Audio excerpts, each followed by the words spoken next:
The story begins with men in suits in the alley, beating someone.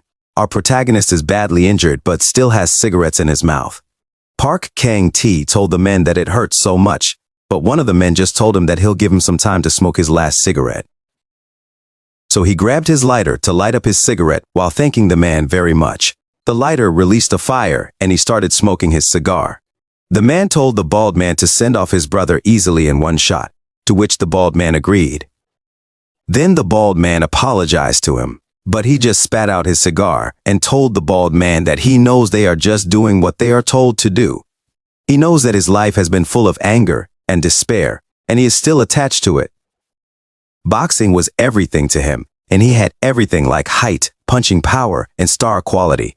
In high school, he was even called a promising prospect in the boxing world. But he couldn't ignore the provocations that came his way because he couldn't control his young blood. He was told that he could never box again and was shut down. He thinks there must have been other ways, and he might have been able to make a comeback because he knows that, at the very least, there was a way to make a living as a boxer. But he also knows that it is useless to regret it now. Still, if he had the chance, even just once more, he wants to do boxing one more time. Suddenly, he heard someone telling him that he was ashamed to be a boxing apprentice like him. But then, someone called him Callie to wake him up and asked if he was dead. Then someone shouted that they didn't care if he died and that they should go, making him wonder who it was. 3 boys were panicky, running away, leaving a young man bleeding on the ground. The young man's eyes were empty, but then they woke up when Park Kang-tae's soul entered the young man's body and he sprang up to catch his breath. Then he looked at his shaking hand, wondering what it was, knowing that he definitely died from being stabbed, and who was that body? A few days later, the man told the men that the losers of the match go to the mine, but if they won, they stay there in that August boxing apprentice school. The instructor named Nixar also told them that if they didn't want to go to the mine, they should train like they were going to die and listen carefully to the pairs he was assigning them to now. Then Nixar begins pairing Torres and Meros, Undad and Bizon, Kizo and Damien, Johnny and Caesar, and lastly, Slit and Callie. Then told them that the pairs called now would have a match in a week. The huge man laughingly replied to Nixar that it was clear, but the skinny man asked their captain if he was telling them to die. He knows that Nixar called the inferiors against the superiors, and he can see Nixar's intention. The mine is a dangerous place where many people still die from accidents or lung disease in the 21st century, and the environment there is even worse, so he knows that he must avoid going to the mine at all costs. Suddenly, Nixar called his name, making him jump in shock, and told him to follow him because he had something to ask him to do separately. One of the superiors asked if Kali was getting special treatment again, and the other superior furiously replied that Kali is a jerk who can't even keep up with training. On the other hand, somewhere else, Nixar told him that he had submitted his name to the owner for discharge. He asked Nixar if it was true, but he was surprised that he was calm. Nixar told him that he was not a boxer, and he had a small build, so the same goes for the mine. He'll die soon, making him think that with a body like his, he'll die in less than a year. Then Nixar told him that he'd recommend to the owner that he be sold to a different master. But he told Nixar that he'd go to the match in a week. Nixar asked him if he is really Callie, because if it was usual, he would have already cried and cried. But he firmly told Nixar that he will definitely become a boxer. Then he confidently glared at Nixar, making Nixar smile, and told him that if that's the case, he wouldn't say anything more, but if he changed his mind, he could come to him any time. Then, he silently walked outside, thinking about Nixar, questioning if he's really Callie. But he knows that he is not because until recently, he was a gangster named Park Kang. Got a second chance as a boy named Callie, which is the opportunity to do boxing again. But he knows that his current body is frail with weak bones and insufficient stamina. His growth spurt is late, and his punches are weak. In addition, it seems that Callie has been subjected to a lot of bullying, and it must have been because of that frail body that it wasn't seen. This makes him wonder why he got a second chance with that body. Suddenly, someone called him from the side, and the superiors were glaring at him, making him realize that it was starting again. Then Slit punched his face and kicked him away while telling him that he has never liked a bastard like him. The fact that the instructor took him in as an exception is also a problem. Then Slit asked him what he was bragging about, his father being a champion, and told him that he should just die because he was just a weak, insignificant bastard. The other man who was looking at him thought he was pathetic, but then they noticed that he was still standing up, making them can't believe it because they know that Callie would have been beaten to a pulp if it was usual.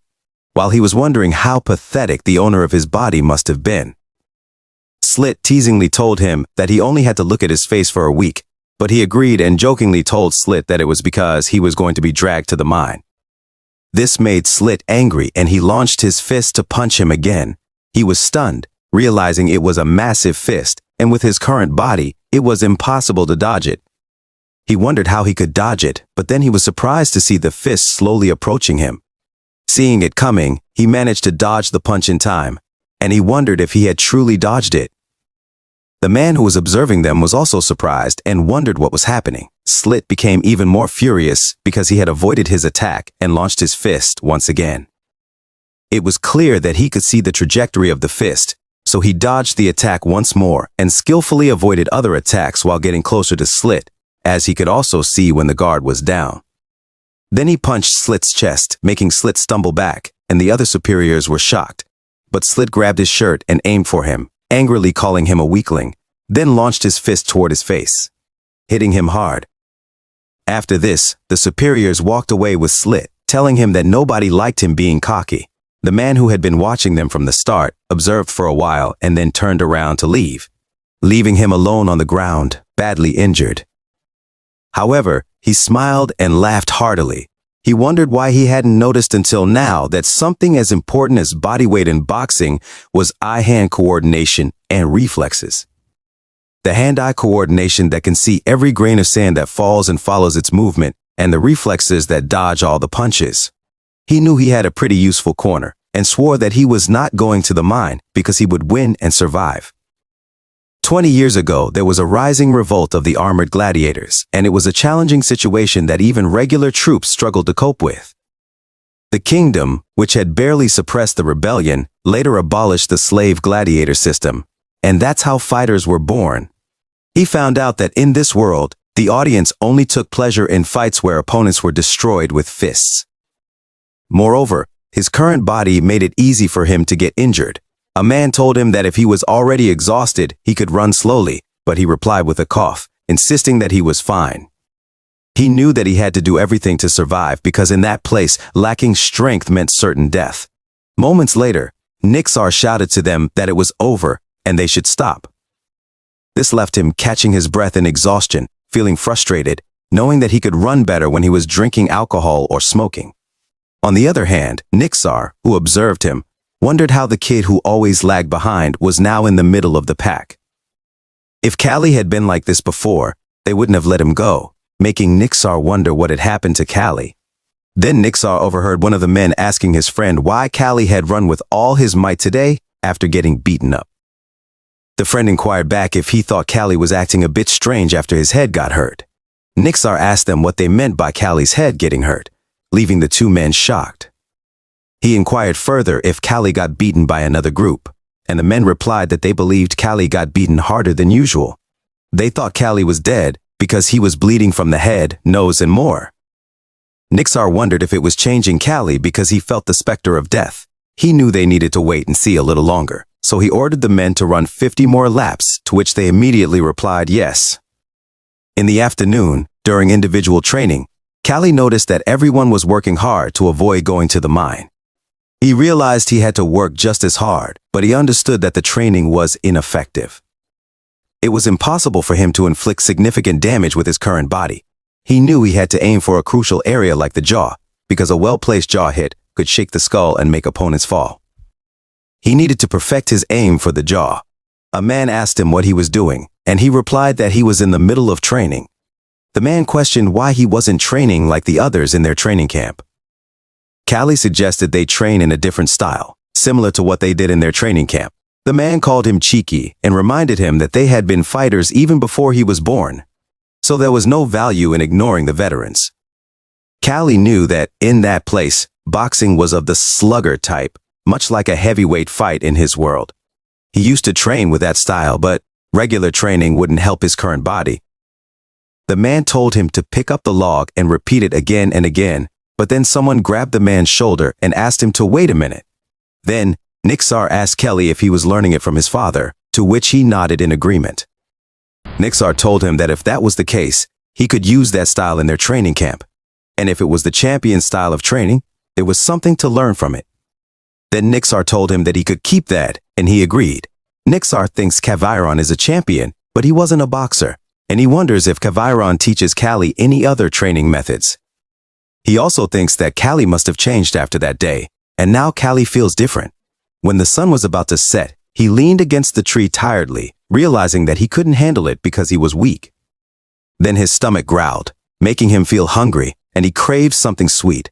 He noticed something above him and saw that he was leaning against an apple tree.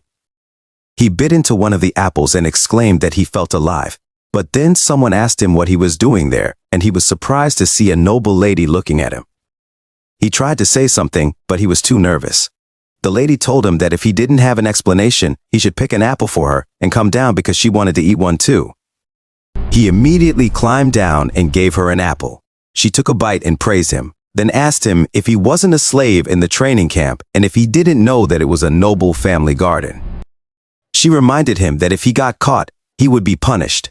Shatteringly, he replied that he really didn't know, knowing that if he got hurt, he couldn't compete.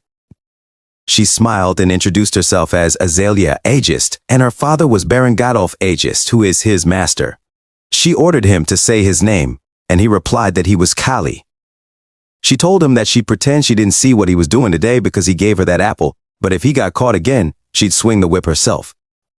Then she ordered him to quickly leave that place before the others saw him, to which he thanked her and immediately ran away, thinking that it was a close call.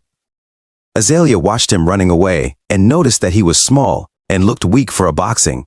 Then she looked at the apple that Callie gave her and ate it while thinking about his name. The next day, Callie was busy training alone with his hands while the superiors were training using the log on the side. Slit noticed that Callie had changed and was attracting everyone's attention with his unconventional training. He also remembered that last day, Callie even hit him, and he knew that if it continued, it would be the end. This made him furiously throw the log he was carrying and ask one of the superiors if the instructor was supposed to come. The man replied that the master called them, so they left. Slit smiled upon hearing this, thinking that there was no harm in testing the opponents in advance. He told everyone that he had to show them who's the boss. Then Slit was about to grab Callie from behind, thinking he'd start with Callie's annoying face and plan to smash Callie to the ground. However, Callie ducked in time to avoid it. He turned around to face Slit and launched his fist towards Slit's jaw, but he stopped in time and surprisingly apologized to Slit. He explained that he was so focused that he didn't notice him next to him. Worriedly, he asked Slit if he hit his face, and Slit replied no, saying he was fine. He told Slit that it was a relief and that he shouldn't get hurt before the match. Slit shook in fear. He told Slit that he'd go back to what he was doing, but knew that Slit was a troublemaker. He remembered that when they were in the organization, he saw his share of guys like Slit. He swore that those who tried to act tough by making others look weak, he would crush them all. On the other hand, the man was busy training with a log, knowing that it wasn't a coincidence. Then the man walked towards Slit and asked Slit if he was worried because he looked pale. Slit shouted and asked the man what he was talking about. He told the man that he was lucky to have a wimp like Callie as his opponent, so nothing could be better than that. The man told Slit that it was true that Callie had changed because usually Callie would whine and annoy them, and they would beat him up. But lately he saw determination in Callie's eyes, indicating that he wouldn't live like before. So, Slit better not be careless and let his guard down. This made Slit surprised, and he couldn't believe that even Torres was paying attention to Callie. Torres smiled upon seeing Slit's reaction and slammed Slit back, telling him that Callie was still Callie, so he shouldn't worry and should just send that trash to the mine. Slit confidently replied, of course, and said it was what he had to do. Meanwhile, in Gadolf's mansion, a man told Nixar that it seemed like the preparations for the match were going well. Nixar replied that they had even started living in the training facility. Gadolf asked Nixar if Torres was the promising one he mentioned and how Torres was. Nixar replied that Torres had a good balance of strength and agility. He was aggressive and skilled, and he had a good eye, which allowed him to overcome his weaknesses. Torres could even aim for the champion title. Gadolf told Nixar that he was looking forward to it and that there was something he wanted him to do, making Nixar ask Gadolf what it was. Gadolf explained that, as they knew, their training center's reputation had been declining and they had been struggling financially. They had to send half of the slaves to the mines due to a lack of funds, so he wanted to invite commoners as spectators and raise some money. He believed that commoners must have missed watching the boxers fight and would surely enjoy it. Then he asked Nixar if he could show them a match worth watching.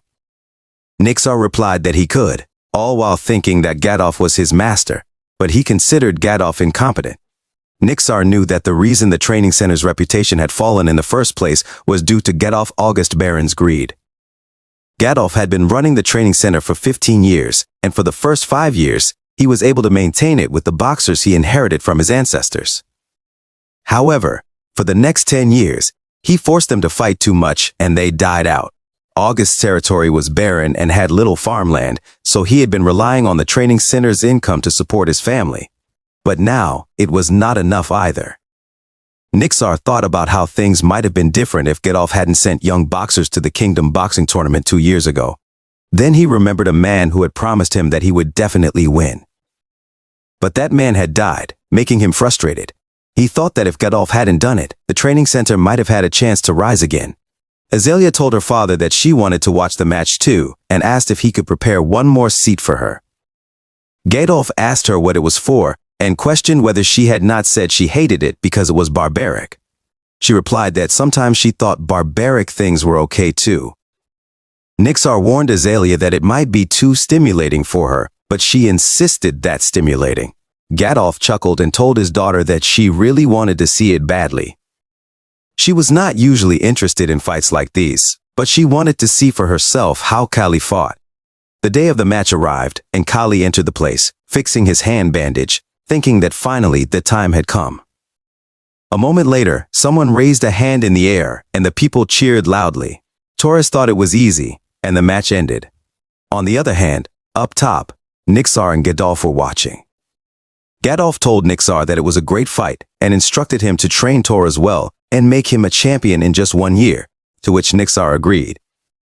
Then the instructor shouted that the next and last fight would be between Slit and Kali. Azalea, who was watching the match, noticed that everyone was tall and muscular, but that kid named Kali was as skinny as a bone. She wondered if Kali thought he could become a fighter with that small body. Nixar told her that for a fighter, physique is an absolute factor because physical strength is directly related to power. However, there is still a way. Slit asked Kali why he didn't just surrender now, as if he fought Slit till the end, he wouldn't have good health anymore. But Kali told Slit that if his ability matched the way he talked, he'd already be a champion. He knows it's not that simple, and he can't find a place to hit Slit. He understands that the most significant challenge is the difference in physique. It won't do any good damage if he hits Slit's torso with his fist, so he needs to target Slit's jaw. To do that, he needs 2 things. Slit launched his fist to punch him, but he dodged it. He thought that first, he needed to make Slit's upper body bend like it was now. He continuously avoided Slit's punches, making the people watching shout at him furiously, telling him not to just run away and calling him a scaredy cat. They asked him what he was doing. Slit thought that by getting provoked by the viewers, he had almost lost all his stamina, but he wondered why Kali was fine. Then Slit launched his fist at him once again, calling him a small bastard. Kali was surprised, but he knew that it was part of his plan. He made Slit keep attacking him, which caused Slit to lose most of his stamina faster than Kali, who was just avoiding the attacks. Second, when Slit would lose his guard, he could strike his jaw, but then Slit grabbed his shoulder and launched his fist at his side. Kali was surprised because it was cheating. Slit's fist hit his side, and a few of his ribs broke. He shouted in pain and fell to the ground. The people cheered for Slit, while Kali wondered if everyone knew Slit was cheating because Slit had grabbed him with all his fingers, not his gloves. The instructor began to count down, and he thought that he never expected this to happen. He wondered what he should do. When the instructor counted down to 3, he pushed himself to stand up. Fortunately, he managed to get to his feet in time, although he wondered if his ribs were broken and how many were affected. However, he knew that wasn't the problem for now. The instructor asked him if he could still continue the fight, and he thought that he had already died once, so he would survive now. Slit told him that he'd regret standing up, but he just glared at Slit, knowing that his ribs were already broken and he couldn't move freely. Then Slit launched his fist toward him again, making him think that it was the worst situation, and now that it had come to this, he would do whatever it took. He met Slit's fist using his head, causing Slit to shout in pain. Slit was surprised, and his hand was hurt too. He launched towards Slit, realizing that he needed to attack him. Slit, angrily, was about to attack him again, but he dodged it and saw that the chance was now his. He punched Slit's jaw with all his might, making Slit stagger back a little. But Slit just smiled at him and asked if he thought only one of his punches would kill him. Suddenly, Slit collapsed and fell to the ground. The instructor began to count him down while the viewers were shocked and confused. When the countdown reached 0 and Slit didn't stand up, the instructor announced that the winner was Callie. The viewers were astonished and asked what was happening, but he was just glad that he was still alive. He swore that he wouldn't let his second chance at life go to waste. A week later, the slave traders arrived and half of the apprentices were sent to the mine. The only exception among the inferior students was him. Now there were only a little over 10 people left in the training ground, so the training center was quiet. Later at August's mansion, Nixar told him that the shackles would be released when he returned to the training center. He looked around because it was his first time coming to August's mansion. Nixar asked him how his body was, and he replied that he was fine. Then he excused himself to ask Nixar why the lady had called him. Nixar replied that she seemed to be interested in him after the last match. A few minutes later in Azalea's room, she greeted him and told him that they were meeting again. Then she ordered Nixar to stay outside for a while, and Nixar, confused, replied, "Okay." After Nixar left, she told him to sit there, but he told her that he was fine. She told him not to refuse as she didn't ask twice. He mentioned that he heard she had called him, and she responded by throwing some fruits at him, telling him that he was a bit impatient and should have some fruits. They began to talk, and he ate the fruits she had given, which made her look at him with a smile. Then she explained that she had called him because she had something to ask him. She inquired if he knew that slaves had no right to refuse. He replied yes, while thinking that Azalea was hard to read. She told him that he was amazing in the last match and did well with his thin arms. She also mentioned his one shot, but her father said it was luck and coincidence. She asked him if it wasn't, making him ponder that she was smart and quick because Slit Sponge was a coincidence, but then he told her that he shook his head, which left her confused as to what he meant by shook. He explained that if they hit the chin accurately with their fists, the head would shake, and the person would lose temporary control of their body. But it only applied when the impact was strong enough. She asked if he aimed and attacked, to which he replied yes. She smiled and praised him, then told him that she looked forward to his future moves, so he should keep winning and become a professional boxer. She also mentioned that if he became a champion, he might become a free person. He looked at his hands and the shackles fall to the ground, and thinks about what it meant to be a free person. The afternoon training session arrived, and Torres was training seriously while thinking about freedom because it was his goal. He swore that he would definitely achieve freedom.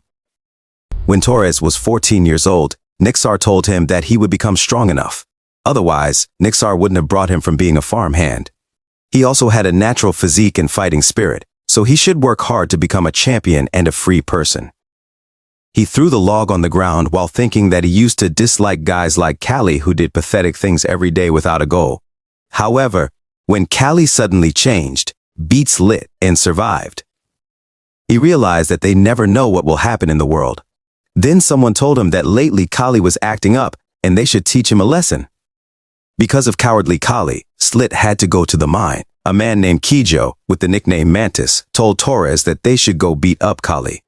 Torres replied that he was done and didn't care anymore. This made Kijo ask if he really didn't care and say that it was boring. Torres thought that if Callie wanted to change himself, he wouldn't bother Callie because he was just. On the other hand, Callie was busy in a corner of the training room alone. He noticed that his ribs were completely healed now. He had started exercising around the time he recovered and had gained some muscle too. Then someone called him and told him that he had come out of the training ground after a long time. He just thought to himself that he had been wondering when they'd show up. Kijo asked him if it was fun to win easily, and he sighingly replied that it would be troublesome if they got hurt. Kijo teasingly told him not to be too scared because he'd go easy on him. However, he corrected Kijo, saying it was troublesome if he got hurt. This made Kijo angry, and he launched his fist to attack him, but he jumped backward in time to avoid it. Kijo tried to punch him again, but he avoided it once more while launching a counterattack, then hit Kijo's jaw. Kijo coughed out blood and slowly fell. He was thinking that Kijo must have thought he won by pure luck. Then he told them in his mind that they were overconfident. With tall height and overwhelming reach, it felt like facing someone with a spear. His long jabs and punches made it nearly impossible to approach. He knew that having a long reach was a significant advantage. But Kijo had a large movement and a bent swing that didn't allow him to take full advantage of the reach. It meant that Kijo was essentially a big punching bag. He understood that he shouldn't give Kijo any breaks and needed to maintain the pressure, so he continued to punch Kijo. However, two more men suddenly appeared behind him, ready to attack. This surprised him, but he managed to avoid their attacks, wondering if the three of them were coming at him. Kijo told him not to get cocky with the punch he had landed by chance. Frustrated, he asked Kijo if he was resorting to numbers because he was at a disadvantage. This enraged Kijo, who tried to punch him, but he skillfully avoided it. Unfortunately, another man kneed him from behind, making him realize that they were willing to gang up on him to maintain their self-esteem. He fell to the ground and looked up at them, recalling that he hadn't been much different from them before. He asked Kijo why he was making a fool of himself in a one-on-one fight, and told him that if he wanted to gang up on someone, he should have done it from the start. Kijo asked Torres why he was on Kali's side, and Torres replied that he didn't take anyone's side. He was simply annoyed by the guy who had been beaten by Kali and was now acting up. Kijo shouted that he hadn't been beaten and had just let his guard down for a moment. Torres challenged Kijo to have a one-on-one fight again, with him as the referee. Kijo confidently accepted, and then he gave Kijo a menacing glare with his sharp eyes, which made Kijo jump in horror, wondering if that kid was Kali. Kijo attacked him, but he easily avoided it and pointed out that it was a slow punch, finding it strange that Kijo couldn't dodge it. He continued to punch Kijo's side, and Kijo raised his fist to attack him again, telling him to shut up. Once more, he easily avoided Kijo's punches and told Kijo that he was wasting movements as well. Then he launched his fist toward Kijo's face, saying that Kijo was only showing his weakness. He punched Kijo's jaw, making Kijo dizzy, and he collapsed to the ground face first. Torres noticed that Kali looked like an experienced boxer. He knew that Kali's father was a champion, so Kali must have some talent. Kali called Torres, but Torres told him that they had nothing to do with each other. Still, Kali asked Torres if he didn't hate him and why he helped him. Torres just turned around, asking him if he had to explain that to someone like him, and told him to just get lost now. After that incident, there were no more guys who picked on him blatantly, and they implicitly acknowledged that Kali was one of the boxing apprentices. Meanwhile, in the August Mansion guest reception room, Gadolf shouted at someone not to worry and just proceed with the match as usual. Then someone came out of the room with a smile, leaving Nixar surprised. Nixar walked inside, calling Gadolf, and reminded Gadolf that he had told him to refuse that match because they only had apprentice boxers on their side. But Gadolf angrily asked him if he could stand it and told him that Dorman hadn't brought any proper boxers, so they might win if they did well. Nixar told Gadolf that there were two ways to handle it, either prepare the best members and fight, or send out a sacrificial lamb for the next round. But Gadolf angrily ordered him to pick the best three and come because he wanted to see Baron Dorman lose his temper. Nixar wondered how much more Gadolf had to ruin the training center before he came to his senses. He realized that if aces like Taurus became disabled, the training center would be in jeopardy. He also noted that they had 3 days left to train the aces and prepare for the upcoming match. Later, Nixar called Taurus, Kijo, and Kali to inform them that he had decided to train them and put them in a match against Dorman's training camp in 3 days. He chose them because they were the ones whom he and the other instructors believed were the best. Torres asked Nixar if he thought the team he was assembling would win, and Nixar remained silent for a moment, thinking about Gadolf. Finally, he told them that they had a ridiculously small chance of winning. Worried, Kijo asked Nixar if they would die if they lost, and Nixar replied that Godolph wouldn't let them die because they were his property. But the opponents could certainly break their bones. He asked Nixar if he had called them because he believed they could win, but Nixar just told Torres that he would practice sparring with the other instructors repeatedly to gain more experience in the next 3 days. Torres nodded in agreement. Then Nixar told Kijo that he should find a way to handle his fear and train his mentality. Then lastly, Nixar tells Kali if he needs anything he can tell him, and chosen him because of his recent improvement, so he didn't have a specific training plan for him. Upon hearing this, Kali told Nixar that he needed one person to help with his training. A moment later, Torres was being punched by someone, and the instructor advised him not to hold back because their opponents were experienced fighters. He emphasized that no matter how strong the opponents were, when Torres hit them, they would fall. The instructor also told Torres to act like a winner even if his legs were shaking and he felt like collapsing. He needed to make the opponent believe that he was an indomitable force. Then the instructor suggested taking a break and continuing later. However, Torres noticed Kali on the side, making him wonder what Kali was doing in that training field. On the other hand, the laborer named Valkyra asked Kali if he was crazy and if he really meant to throw the stone. Kali simply told Valkyra to go ahead and do it, asking what he had just said. Valkyra replied that it was nothing and that he would throw the stone.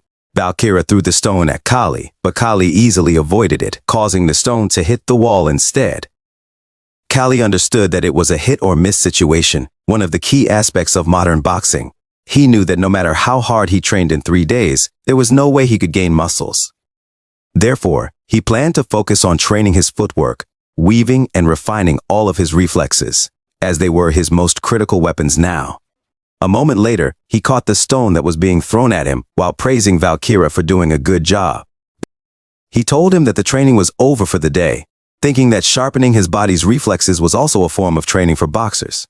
Then he arrived at their room and heard someone shouting that he would kill them all, with others trying to calm a man named Valky down. He was surprised by the situation and asked what was happening. Valky angrily told Dorman that he wouldn't forgive him. Kali asked Kijo what the hell was happening, but Kijo replied that he didn't know either. Kali urged Kijo to tell the truth because it was a serious situation. Kijo explained that fighters from Dorman's training camp had come by and mercilessly beaten them because they were angry about the match. However, there were no severe injuries, only bruises, so it was challenging for the instructors to handle. Kijo thinks they will be completely defeated. Valky shouted that Dorman and his fighters were sons of bitches and that he would kill them. Then Nixar appeared, shouting at Valky and furiously asking him if he was stupid. Nixar slapped Valky and told him that if they lost, it was over. He reminded Valky that he had already lost a fight. Nixar then encouraged them to become stronger than their opponents from now on. Kali realized that after training and living with them, he had formed a bond with his fellow trainees. He knew that from this point on, the fight wouldn't only be an event for the citizens, but also a battle for Gedo's pride, and it was the clash between 2 training camps. 3 days later, at Augusta State Arena, a spectator commented to his friend about the buzzing crowd in the stands, noting that it seemed like half of the estate's residents had gathered there. Meanwhile, Nixar instructed Kijo, Taurus, and Kali about the herbal tea in their hands, explaining it would relax them and provide strength. He advised them that if they believed they were going to lose, they should raise 2 fingers high, as it was better to have their pride hurt than to become crippled. Nixar then revealed the order. Kijo would go first, followed by Taurus and Kali. He directed Kijo to get ready, which caused Kijo to spit out his tea and nervously question if he was really going first. Nixar simply pushed him into the ring, telling him to do well in return. Kelly called out to Kijo, noticing his nervousness, and asked him why he was so tense. He advised Kijo not to let the opponent get close to him. However, Kijo was angry and questioned Kelly, stating that they needed to be close to hit their opponents. The host announced Kijo's entrance into the ring, and the crowd cheered for August. Some in the audience wondered about Kijo's height when he was an apprentice, which made Kijo anxious. The host then introduced Kijo's opponent, Bass, a warrior from the Dorman Training Center with 14 wins. Bass called Kijo a kid and remarked that having long limbs didn't necessarily make one strong, making Kijo nervously shake. Kijo's stiffness worried Torres, while Kali expressed concern for Kijo. On the other side, Joshua laughed heartily, commenting that Kijo was tall but still just a kid. Baron Joshua Dorman teased Gadolf, asking if he agreed, but Gadolf, while angered, believed that the match had yet to begin. The host announced the start of the match, and Bass immediately lunged at Kijo to attack. Bass threw a punch at Kijo, but Kijo managed to dodge it. He avoided another attack from Bass, who was smiling and eager to engage. However, the audience expressed their frustration, questioning if Kijo was a real man and whether they had come to see such a performance. Kijo, frustrated, cursed them in his thoughts, knowing that anyone could talk. Suddenly, Bass appeared right in front of Kijo, launching an attack and questioning how long Kijo intended to run away. Kijo instinctively covered his face with his hands, but Bass managed to land a punch on his chest, causing Kijo to shout in pain. Bass considered Kijo pathetic for falling for such a trick. He then followed up with a punch to Kijo's face, which made Kali, Torres, and Nixar worryingly stand up in response. Kijo fell to the ground hard, and Bass proudly raised his hands in victory. However, the audience expressed their disappointment, criticizing Kijo's performance and urging him to get up quickly or even contemplate giving up entirely. The referee began the countdown and Kijo wondered how he could possibly win. Then he looks to his side and notices that Gadolf is glaring at him. Bass was confused when he sees Kijo gets up, and Kijo knew that if he gave up, without throwing a punch, it would likely mean being kicked out of the training center. Bass, teasingly, asked if Kijo still had the will to fight, but Kijo told him to shut up and reminded himself that he was a boxer too. He told himself to calm down and follow the instructor's advice. He recalled Nixar's words, in which Nixar questioned why he lost to Kali. Nixar noted that it wasn't a fight he should have lost, especially given his advantageous physical attributes. Nixar pointed out that Kijo had failed to use his height and long limbs effectively, likely losing his composure and becoming impatient, which allowed Kali to get too close. Nixar advised him to stay calm, not be afraid, prevent the opponent from getting too close, and intercept the attacking opponent. With this advice in mind, Kijo used his long arm to punch Bass in the face, causing Bass to stumble in shock. Kali, Torres, and Nixar cheered for Kijo. Even Kijo couldn't believe that he had landed a punch successfully, but he felt confident that his fist had struck Bass. Kijo continued to punch Bass, taking advantage of the situation, while the crowd loudly cheered for him. Kali observed that Kijo was now more flexible and faster, having reduced unnecessary muscle stress, making his attacks even more threatening. Kijo's agility and speed were evident, and his attack style was akin to that of a mantis. Bass was ready to retaliate. But Kijo's height presented a challenge, and it was hard for Bass to mount a defense. Bass knew that he had to hit Kijo harder than Kijo was hitting him to secure victory. But Kijo skillfully avoided Bass's attacks and smiled, knowing he had the upper hand. Kijo launched his fist into the open space on Bass's face, delivering a powerful blow that sent Bass falling to the ground and collapsing. The crowd erupted in cheers, leaving Kijo both surprised and overwhelmed. He immediately looked for Nixar in the audience, and upon seeing Nixar nodding and smiling, Kijo raised his hand with tears in his eyes and jubilantly shouted that he had won, prompting more cheers from the spectators. Gadolf teased Joshua about their apprentice's victory and asked if Joshua had seen it. Joshua responded with frustration, reminding Gadolf that they still had 2 fighters to compete. Gadolf instructed Valkyra to convey a message to Nixar, emphasizing the consequences of losing and mentioning sending the losers to the mine. Valkyra delivered Gadolf's message, leaving Nixar frustrated. Nixar then informed Kali and Taurus about Gadolf's threat, assuring them that he would persuade Gadolf later and suggesting that if they felt in danger, they should surrender immediately. However, Taurus confidently declared that there was no need for Nixar to persuade Gadolf, as he would win. Kali noticed Taurus's determination, but he also realized that Manga, Taurus's opponent, was on a different level than Bass. Soon, Taurus and Manga faced each other in the ring. Manga offered Torres advice, noting that he was different from Bass and suggesting that Torres give up to avoid getting hurt. Torres responded by telling Manga not to say anything and challenged him to fight. When the referee initiated the match, both fighters immediately launched their fists at each other. The audience, including Kali, was shocked to see both Torres and Manga landing simultaneous punches on each other, resulting in blood being splattered around the ring. Unfortunately for Torres, Manga's strength proved superior, pushing him back. Despite the odds, Torres managed to hold his ground and exchanged punches with Manga once again, creating an exhilarating moment for the audience. Torres, with a smile, asked Manga how many hits he had taken, trying to project confidence even if he was on the verge of exhaustion. Manga acknowledged that Torres was used to facing more active fighters, but vowed not to let him win. He then launched another attack, deliberately using his elbow to hit Torres, which led to Torres bleeding. Torres confronted Manga about the elbow strike, calling it cheating. Manga brushed it off as an accidental outcome that often occurred during matches. Despite this, Torres wiped the blood from his head and replied, "Okay," while secretly seething about how the situation had unfolded. Manga thinks 18 fighter collapsed into his hands, and although he failed to become a class fighter, he was still proud to be a veteran.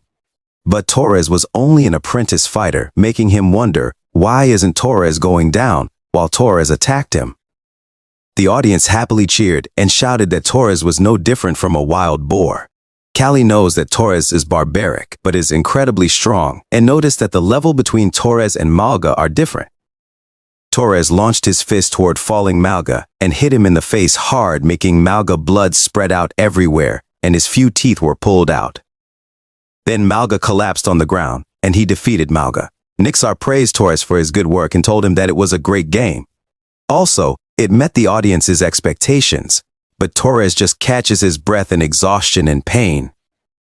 He told Torres that he did a good job, but then Torres called him and told him that their victory was now based on his performance.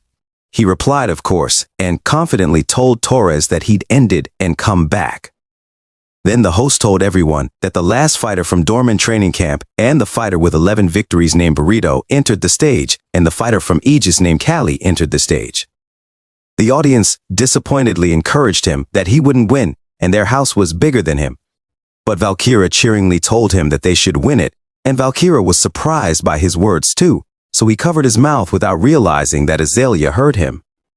She asked Valkyra if he knew Kali, and Valkyra replied that yes, because he helps Kali during training, and Kali asked him to help throw stones at him while he avoids them. But then Joshua says that Kali was a bone, and they just let their guard down before, but he think that time they'll win easily. Adolf teasingly told Joshua that it will be disappointing if they didn't win that time, making Joshua shake in anger. Azalea was also expecting Callie to fight as she looked at him in the ring facing Burrito. Burrito apologized to him because he wouldn't let him win. Then Burrito swiftly jumped toward Callie and appeared in front of him, taking him by surprise. However, Callie managed to jump in time to avoid Burrito's attack, realizing that Burrito was faster and more dangerous than he had expected. He quickly jumped to the side to gain a better position, but was surprised to find that Burrito was blocking his movements. Realizing that he was cornered, he launched his fist to attack, knowing that he needed to escape at any cost. He landed several punches on Burrito, but Burrito told him that his punches were weak. The audience became angry and shouted at Burrito to fight properly, considering Callie just a beginner.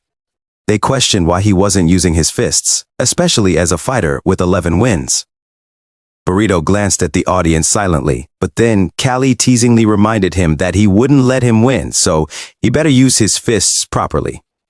Burrito was aware that Callie was using the audience, and he couldn't figure out what Callie was after.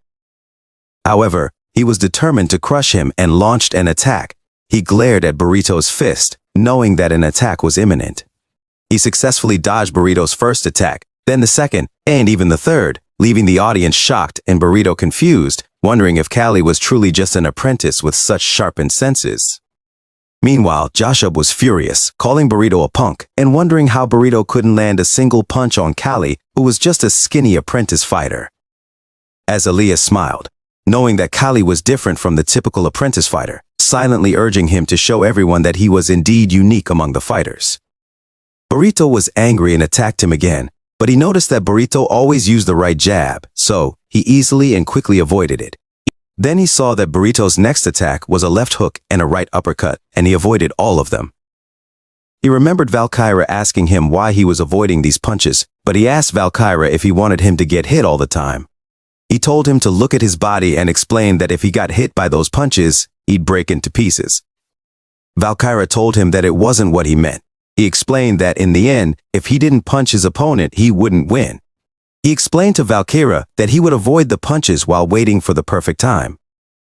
This made Valkyra confused, and he asked what he meant by the perfect time. He replied that it was about watching his opponent's movements and analyzing their patterns. He figured out that Burrito would first prepare his foot for a step, move his upper body for a punch, and then he analyzed his shoulder, chest, and waist before he was ready to attack.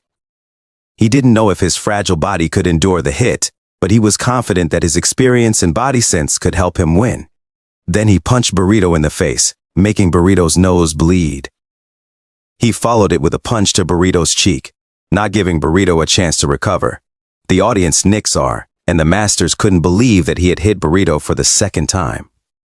Valkyra was also surprised, thinking about analyzing patterns because he saw that Callie had really done it. Burrito was on his knees, wondering how it could happen. He told Burrito in his head not to stand up because he couldn't use his right hand anymore, and that he should give up so they could move forward. However, Burrito furiously slammed his hand on the ground and stood up, calling him a son of a bitch. This left him in a position of frustration. Burrito told him that he was like a rat and that he would crush him without him realizing that Burrito was holding sand in his hand. Then Burrito threw sand into his eyes, thinking that no matter how fast he was, if he couldn't see, it would be his end, as Aaliyah shouted that it was cheating. But Joshua just told her that it was Kali's fault for not being careful, and it was natural that when they fell, they got sand in their hands. On the other hand, Kali was frustrated because he really couldn't get used to the boxing fight there. He tried to open his eyes, but it hurt too much. Suddenly, Burrito punched his face, sending him flying into the distance. Burrito told him that he was nasty, but he just stood up with his eyes closed and faced Burrito once again. Burrito ran toward him, shouting that it was the end, but he didn't move from his position, knowing that he needed to stay calm because his analysis was already done. He knew that Burrito always starts with the right jab. Then he launched his fist toward Burrito and punched him in the face with all his might, making Burrito bleed and slowly fall. Burrito collapsed to the ground, defeated. The referee began to count down, and when the referee hit 0 and Burrito didn't stand up, he raised his hand in victory, shouting, making Azalea shocked. She had come all the way there to experience that sensation. Nixar patted his head and proudly told him that he couldn't believe they had won. Therein, Josh Abdurrahman, whose pride had fallen, left the territory quickly, and Gadolf, who felt joy, gave them 3 whole pigs as rewards. 2 months later, the harvest season had come. Kijo put down a box of vegetables on the ground and angrily asked if they were farmers or fighters. He told Kijo that he was complaining too much and should think of it as strength training. Also, Kali's body had gone through many changes. A moment later, he placed the last box of vegetables on the table and the farmer smiled, telling him he did a good job. The farmer suggested he take some with him, to which Kali thanked him. Then the farmer asked if they were going to the harvest festival of Duke Wesley, and Kijo replied no because they were still apprentices. So they had to wait another year to go. The farmer said it was too bad because he wanted to see their matches again. He asked Kijo what they were planning to do at the harvest festival as he waved goodbye. Kijo responded by asking if he was silly and explained that the highlight of the harvest festival is boxing, and their master is one of the Duke's relatives.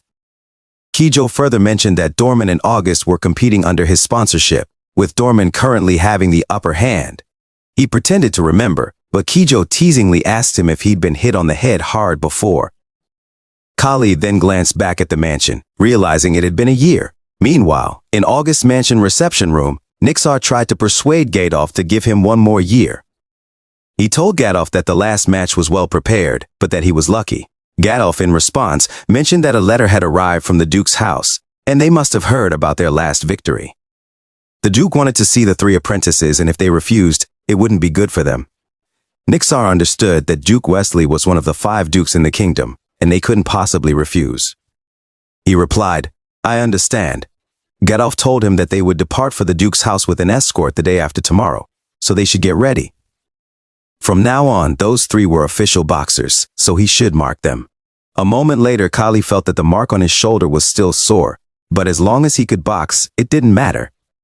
Then, they continued on their journey. Suddenly, someone congratulated Kali for becoming an official boxer, as Aaliyah told him that thanks to him, she could walk alongside the nobles. He asked her if she was talking about him, and she replied yes, for which he thanked her. She stared at him, making him confused. But then she told him that he had changed a lot and should show his training results at the harvest festival. Kijo asked him if their lady wasn't pretty and mentioned that her red hair and full lips showed her beauty from afar. Kali remembered her expressions and realized that she was indeed pretty. Torres told Kijo to watch his mouth unless he wanted to face their master's anger, but Kijo asked Torres what he was so worried about and suggested that Torres actually liked him. This made Torres angry, and he attacked Kijo from behind. Kijo told Torres he got the message defeatedly. The knights told them to be quiet. The night arrived, and the captain of the knights told everyone that they should stop there to take a break and then leave. Kijo, irritated, asks why they are going around the mountain, and the bugs are sticking to him. He just asks Kijo back, who would have known that the bridge collapsed because of the rainstorm. Kijo asks them back, what if bandits show up? On the other hand, inside the carriage, Gadolf tells Aelia that the sun sets quickly in the mountains, so she should go to sleep first. Then Gadolf told the captain of the knights that they'd leave early tomorrow morning, and the knight replied that it was harvest season now, so the bandits were rampant. He should hurry, but Gadolf asked the captain of the knights if it wasn't because of those bandits that he pays them. While they were busy talking, he heard something and wondered if it was a rustling sound. Teo shouted that something moved in the bushes, and he told Gadolf that they should leave now, making Gadolf ask them what it was and where they thought they were going. Suddenly, someone threw something at the captain of the knights, and a swarm of sharp arrows flew in their direction. Gadolf, panicky, shouted that it was an attack, and the knight immediately protected Gadolf. Nixar, who was hiding in the bush, told them to come there, but he noticed that the arrow shower stopped and saw that there were too many bandits approaching them. He told Nixar that they didn't have enough soldiers, so if he unlocked their chains, they'd fight with him, to which Taurus and Kijo agreed too.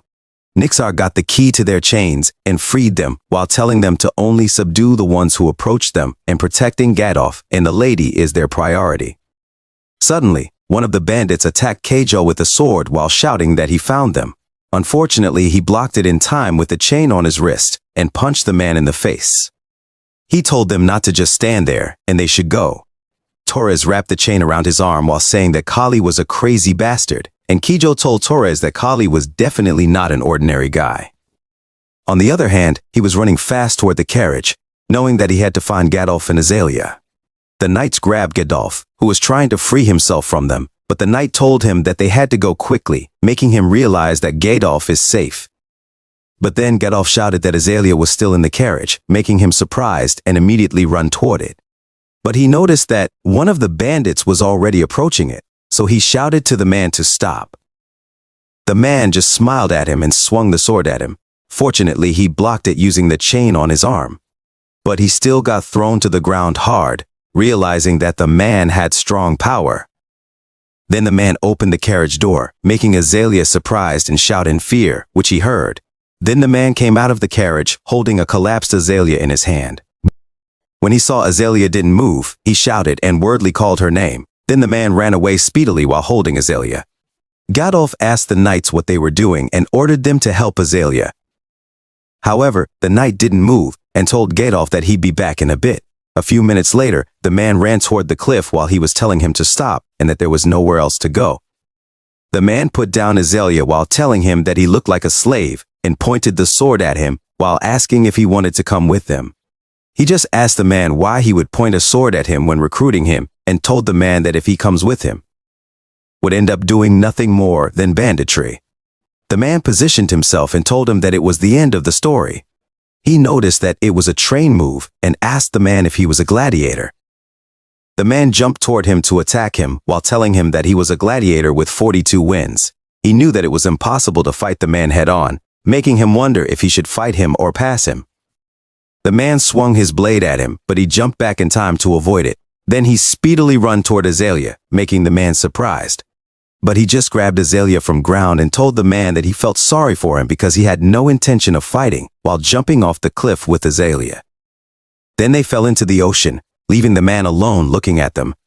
A moment later, he called Aelia to wake up and was glad that she was breathing.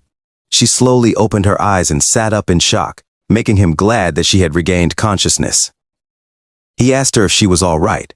A few minutes later, he told her what had happened, and she told him that she clearly remembered that one-eyed man who hit her. While he was busy thinking that he never thought he would use the camouflage techniques he learned in the military there, she told him that they should at least light some fire, but he told her that it was not possible because the trees were all moist, and worst of all, they might get caught, making her say that he was incompetent. He was surprised when he saw her shaking from the cold and thought that her body temperature must have dropped a lot because of the wet clothes. He told her that if she kept wearing wet clothes, she would catch a cold, and she'd feel less cold if she took off her clothes. This made her shyly ask him if he was telling her to take off her clothes and called him a shameless bastard. He assured her that he didn't mean it that way. He was just saying that it's better than freezing to death, and he'd turn his back. She told him that he had become quite bold, and he replied that it was because right now he had to protect her, and if anything happened to her, Gadolf would kill him.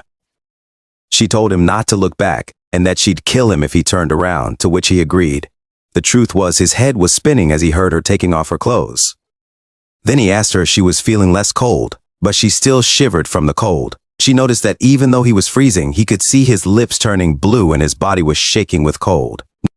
He told her there were two ways to warm up, either move their bodies to raise body temperature or stick their bodies together. She replied that it was okay and she was fine, but then she was surprised to see him doing push-up from the ground. He stood up and excused himself to her. Suddenly, he put his arm around her, which made her surprised, and she shyly asked him what he was doing. He reminded her that he had told her they needed to stick their bodies together because it was said to be a way for soldiers to endure the cold during winter marches. He told her that she might not like it, but if something happened to her, he'd be in trouble. She silently sat next to him. The next morning, he told her that it seemed safe around there and asked if she could walk. She asked him if he was going to carry her if she couldn't, making him realize that Azalea was still acting tough.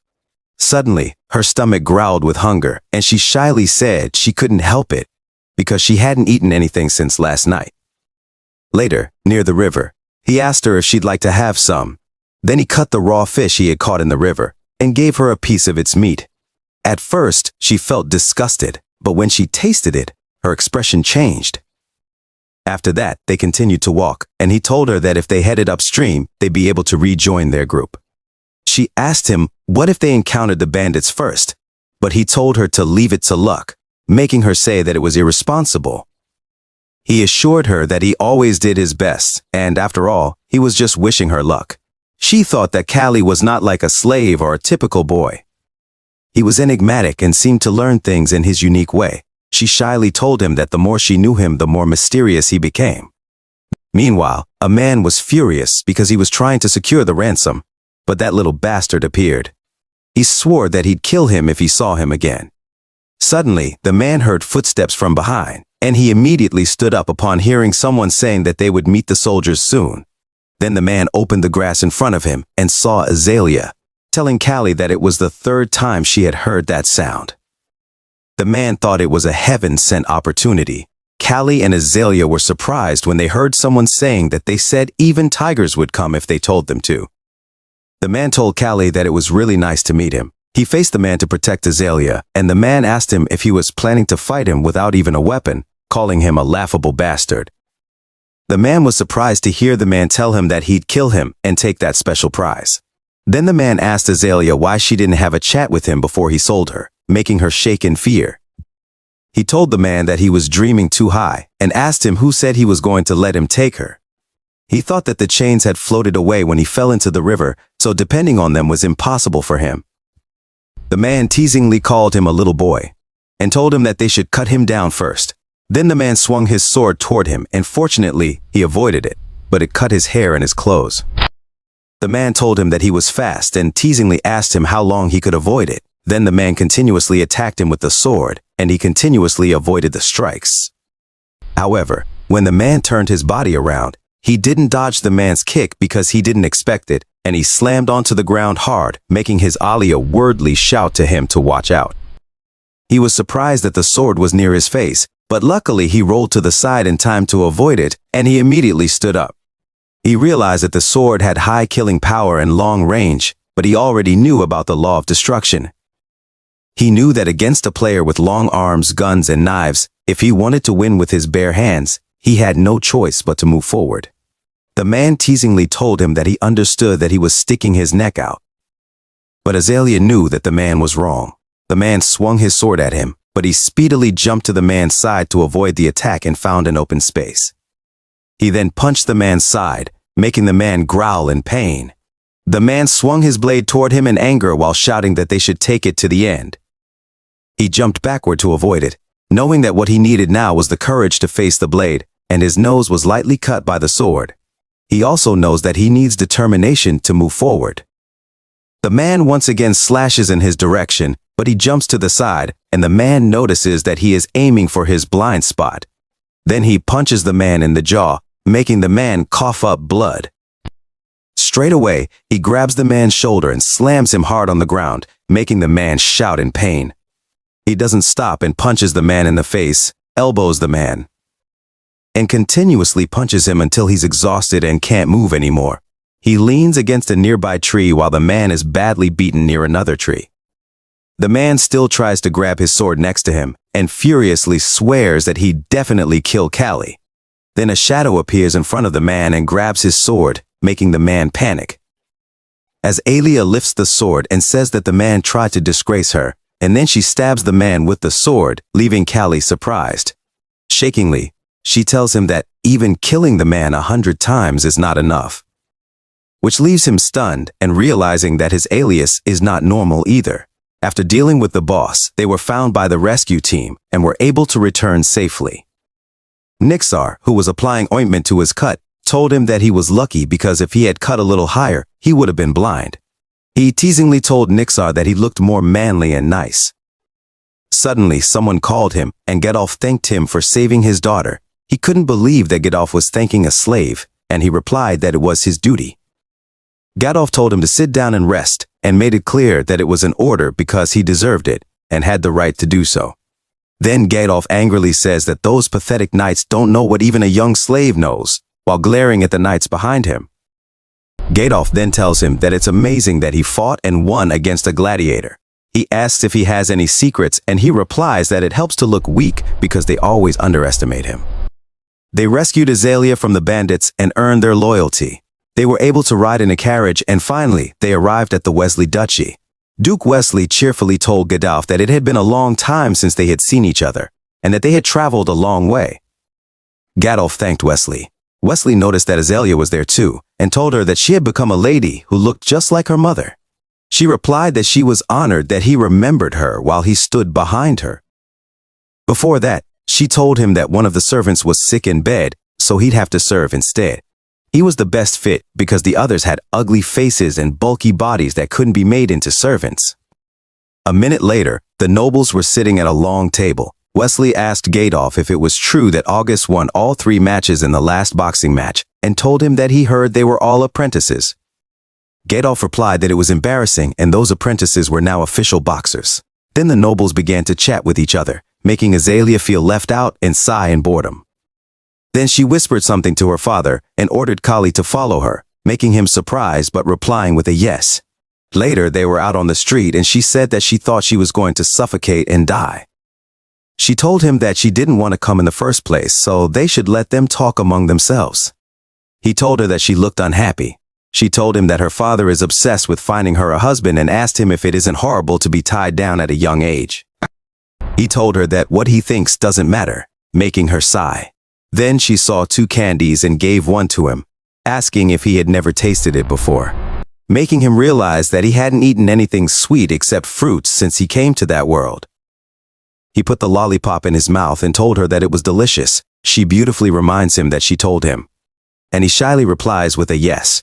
He thinks that she was born with beauty, otherwise she wouldn't get so much attention. But then he notices an old woman and wonders why she is staring at him. The old woman asks Azalea if she can read her fortune, and he tells her that they should go.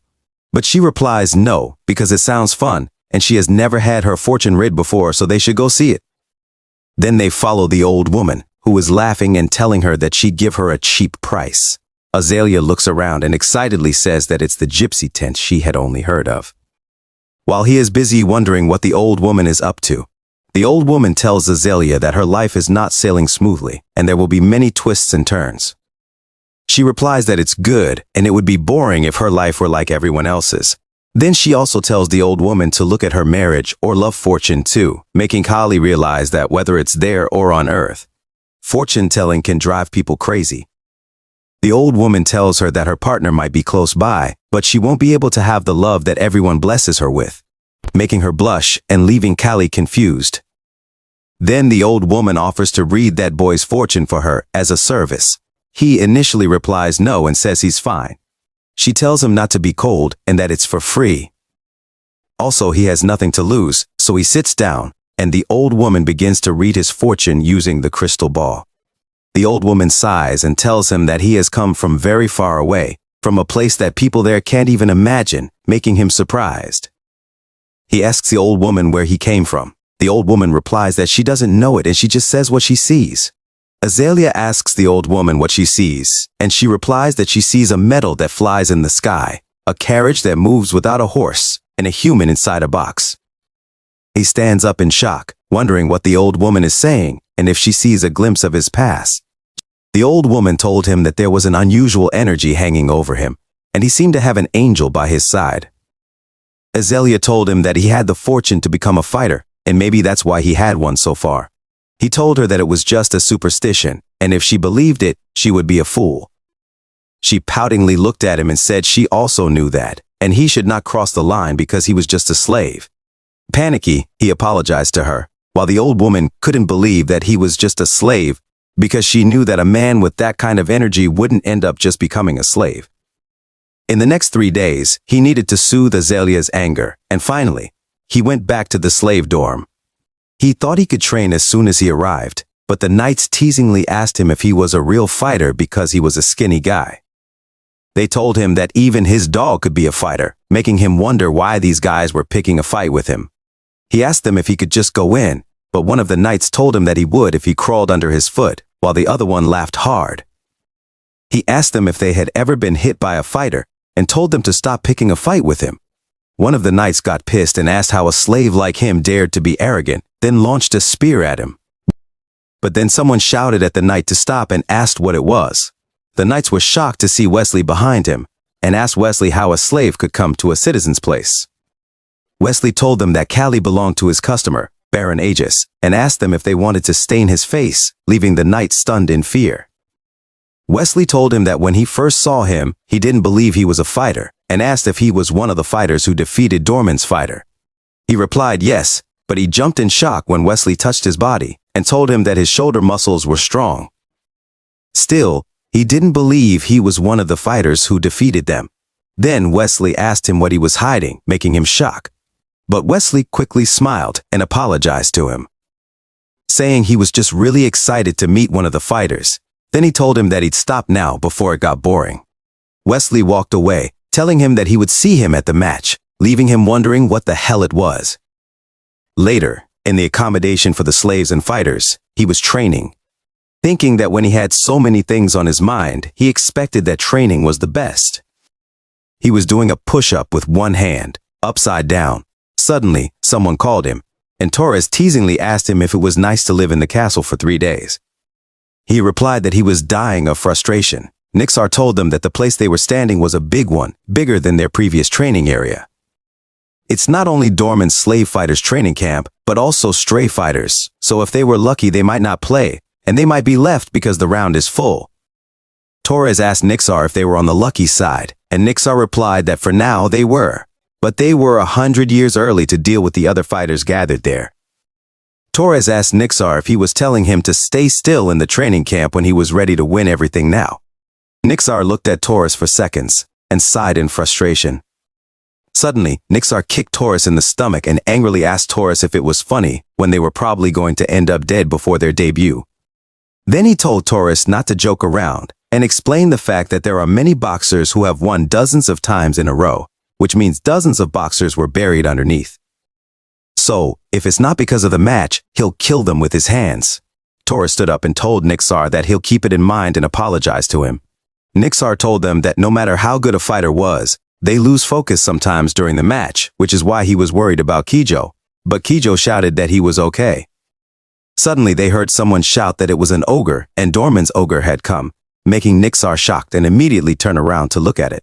Then they saw a huge guy in the center of the other men, and Nixar said that Joshua had sharpened his sword, and he couldn't believe that Joshua brought that ogre. Kijo fearfully asked what the hell it was and if it was a human. Nixar replied that people compared him to be at the same level as a monster. Kelly wondered if the huge guy is a person, and doesn't that guy really look like an ogre from a fantasy world while looking at Dorman's ogre, a fierce fighter who has won 76 times in a year? Kijo counted the 76 wins in 1 year, and Nixar told Kijo that the ogre must have fought 3 to 4 times a day. Nixar told him that there are rumors that ogres can rip someone's ribs off with just their bare hands, and asked them if it made sense that the guy was called an ogre. Kijo wordly asked Nixar if they wouldn't be in danger, and if their master couldn't do something about it because if they fought the ogre, they might die. Nixar told them that actually their master said it was too early to let them fight the ogre, so there was a possibility that they wouldn't have to go up against it. Torres said that it was interesting, and the guy's nickname, Ogre, doesn't feel like an exaggeration at all.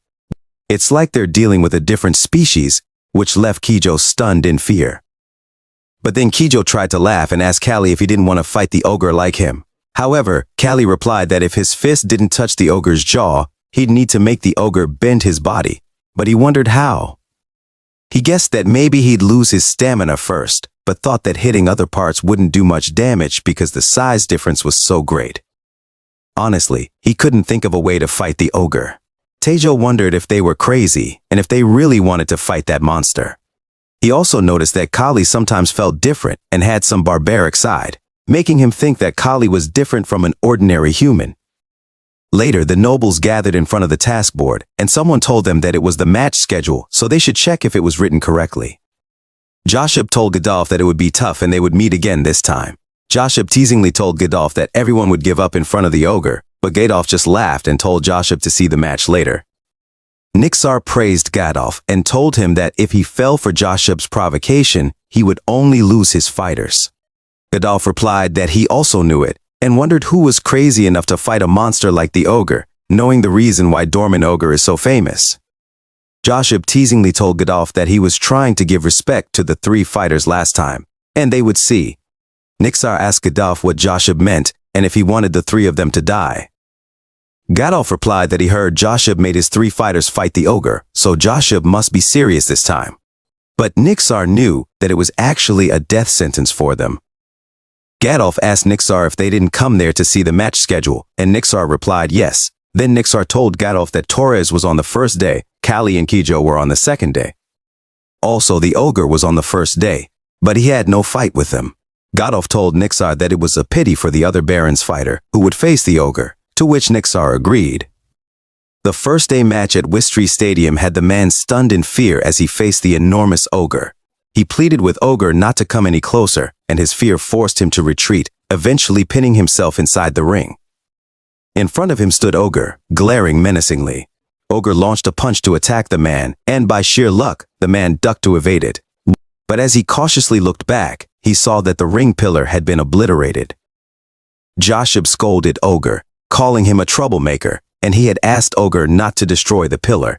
Joshua smiled and apologized to Wesley while secretly praising Ogre in his mind, urging him to show everyone what he was made of. Callie told Kijo that he could understand why the man had earned the nickname Ogre. To him, Ogre doesn't feel like a human at all. The man sat trembling in fear on the ring, while the crowd cheered for Ogre to kill his opponent, making the man sweat uncontrollably. The terrified man attempted to surrender and let Ogre win, but Ogre ignored his plea. Instead, Ogre launched his fist towards the man, causing the man to scream in fear. Upon impact, blood splattered everywhere, further inciting the cheers of the spectators. Kelly had witnessed many deaths in fights prior to coming to this place, but he had never seen anything as gruesome as this. Ogre's bare hands turned the fight into a brutal spectacle, like a battle between a human and a beast. Fortunately, Ogre didn't possess any refined fighting skills. At this point, Kijo called his name and inquired if he was still trying to figure out how to fight Ogre. Kelly replied negatively, realizing that they might not even get the chance to fight Ogre. Heijo urged them to stop entertaining such thoughts, emphasizing that fighting someone like Ogre would result in certain defeat. Torres agreed and pointed out that Ogre was not merely looking to win the fight, but to kill his opponents. Aegis Wild Boars, Torres never gives up. He knocks down his opponent after giving his best on the last match that day. He knows that the next day he will fight there, but then someone asks him if he likes boys, and he replied that he certainly does not. Then Azalea asks if she was calling just to ask that simple question. She replied that usually boys can't talk when they see her face, so she asked him because he seemed too calm. She asked if he wasn't nervous. Then she told him that she heard many fighters died on the first day of the match, and maybe she wouldn't see him again starting tomorrow. He told her he was not a noble like her, so he had nothing to lose. She told him he was pretty good at talking, maybe because he was a fighter. She asked him if that's why he was good at talking. She tossed an apple toward him, saying that if he wins tomorrow, she'll dedicate herself to him as his victory. He confidently told her not to worry because he'll win. The next day, people hit the drum, indicating the event was starting. The audience on the stage screamed in excitement. He was glad that it was finally starting, while Nixar noticed that his body had changed so much. His back and shoulder muscles were getting bigger than before. Then the host began to introduce the veteran fighter with 21 wins in Vatamon training camp, the Iron Wall, Caesar. The host told everyone that Caesar's opponent looked like a dwarf, but the rookie had already won one fight against an experienced fighter, Callie, the next fighter from Aegis training camp. The audience angrily asked if they thought they came all the way there to see a terrible fight, and if Callie was eating properly because he looked like someone from a poor family. On the other hand, Azalea wished for Callie to win the fight, but suddenly someone behind her told her that the result was too obvious. A nobleman told her that fighter Caesar was gaining recognition these days, and maybe Caesar would become the champion in the future. She knew she had nothing to do there, which is why she hated coming there, but she smilingly told the man that she thought the boy from their side would win. Still, the man confidently told her that physics is absolute in boxing. He didn't know if he ever told her, but in the past he also had to fight someone. She smiled in response but wondered why that pathetic man was bragging. She told the man they should make a bet, and her bet was on Callie. She told the man that if Callie loses, she'll spend time with him tomorrow. This made the man light up in surprise and agree. Then the man asked her what she wanted to do if he lost. She replied that she saw a nice ruby necklace at the craft shop she went to yesterday. The man replied okay and told her that it was an interesting bet. This made him wonder why it was so easy and if she thought he was interested in her, and she knew that she was making a bet that he certainly would lose. Caesar told Callie that he'd win easily this time and blamed his master for putting him in that match. But Callie just sighed in frustration about Caesar and the other man he fought before. Then he asked Caesar if they fight with their mouths and confidently told him to bring it on. Caesar furiously ran toward him and tried to punch him, but he avoided it as he expected. He knew that Caesar had iron-like muscles and thick skin, so he wouldn't go down easily if he hit his jaw. Caesar punched him with his other hand, but he ducked in time and jumped backward to create a space between them. Caesar told him that he must be good at dodging, and then Caesar inhaled, thinking that he'd make sure Callie couldn't dodge anymore. He was surprised when Caesar speedily and continuously attacked him using his two fists. The man told his Aaliyah that it ended like that and their bet was done. But then the other noble guy shouted in surprise, and the audience was shocked too to see Callie speedily avoiding Caesar's fast attack. The man was shocked and wondered what the hell was happening.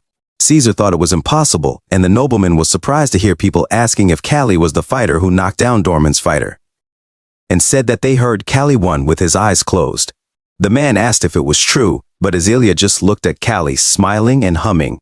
On the other hand, Callie was busy fighting while wondering if he could knock Caesar down in one shot, if he had to stack up the damage and break Caesar's muscles, and if his stamina would last until then.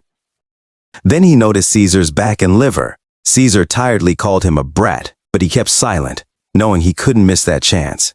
Then he jumped towards Caesar and punched him in the liver. He was surprised to feel it, and he knew it went in. Nixar stood up in shock to witness it because he knew that the punch Callie threw in the middle of an explosive dash was a perfect weight shift. Nixar thought it seemed like Callie had reaped the fruits of his constant muscle training because Callie did something he couldn't even dream of with his original weak body. But it was not an attack based on the opponent's movement and weight utilization. it was a punch delivered with Callie's pure strength. Caesar's body shook in pain. But before Caesar could attack again, Callie punched him in the jaw, making Nixar smile and telling Callie in his mind that he has grown. The audience started to cheer for Callie, telling him to keep pushing and that he was not bad for a little one. Then the nobleman next to Azalea stood in disbelief. Callie felt hurt in his hand and noticed that the thick muscle armor on Caesar's body was breaking apart. Caesar shook in anger and shouted, launching his fist at him. But he speedily dodged it and went behind Caesar, then punched his back, making Caesar clench his teeth in pain. Caesar thought it was not a normal punch because it was a spear that pierced through everything, a sharp spear. Then Callie Spidoli went in front of Caesar and punched him in the face, making Azalea and Nixar proud. He was thinking that there, he had recreated his life. Then he gave his last punch on Caesar's face, making Caesar bleed and collapse, then fall to the ground. He caught his breath, then raised his hand as a victory, making the audience cheer for him. The nobleman shouted that it was impossible, but Azalea just told the man that she won after all, and she is looking forward to the necklace, making the man walk away in shyness. Thinking that if only Caesar fought more decently, it would have been less humiliating for him. Suddenly, Gadolf appeared behind her and shouted that Callie was his boxer. He raised Callie with care, but then Gadolf noticed Callie facing them and punched his chest with his fist as a sign of respect, then raised his hand in front of them. Gadolf thought Callie was dedicating it to him, and Callie knows how to be grateful, but the truth is, as Alien knows it was for her, and Callie was telling her that he did it. The audience loudly cheered for him, while he thought that he had become stronger. A moment later, Nixar told him that it was a good match, and the public, as well as the nobles, must have been impressed by his game, to which he thanked Nixar. But then he felt pain in his hand, so Nixar unwrapped the bandage on his hand, showing his injured fist, and told him to soak it in water. He immediately soaked it, while Nixar told him that, as he expected, he still has a long way to go. He didn't even know it hurt, and thinks if he had pushed himself a little more, he would have damaged his bones. Torres told him that his fragile body was still the same, but he did well and he thought he only used his head. Then Kijo shatteringly told him that he won, and he was going to win too. Torres told Kijo to stop shaking because he was shaking his chair too. Nixar told Kijo to breathe deeply and asked him if he wanted to go out and not be able to punch. Kijo replied that the crowd's noise was ringing in his ears and he was out of breath and suffocated, making him go crazy. He noticed that Kijo looked like he was having a panic attack. But he was not surprised to see it on someone as fragile as Kijo. He told Kijo not to think too deeply and just back off and hit with his long arms like he did in the last match. Kijo asked him if it was possible, but a moment later, Kijo proudly shouted that he won and he damn well won too. Torres said it was annoying, but he just laughed while they both looked at celebrating Kijo on the stage. Kijo thanked him because he did what he said and won, to which he agreed. Kijo shouted that he was so strong and he must be the best. But Kali knew that it was a desperate measure, but guessed that maybe Kijo had some talent. Later, Azalea happily told him that he should see that man's face because the man's face turned red and his hands were trembling. He asked her what she would have done if he had lost, but she just asked him back if he didn't boast that he would win and told him that thanks to it, he can even perform his role as her bodyguard. He told her that it was true, but she has a really big heart, and she told him that she'll take it as a compliment. Then she came out all dressed and told him that they should go. But then Gadolf ran toward her and told her that a guest had come looking for her. She asked her father who it was that he was making such a fuss, and Gadolf replied that he is the second son of Count Joseph, making her realize something and wonder if it could be that man. A few minutes later, the man told Azalea that she was one of the potential fiancés chosen by Aegis Manor for him. He found the beautiful red-haired girl, and the clue was quickly found.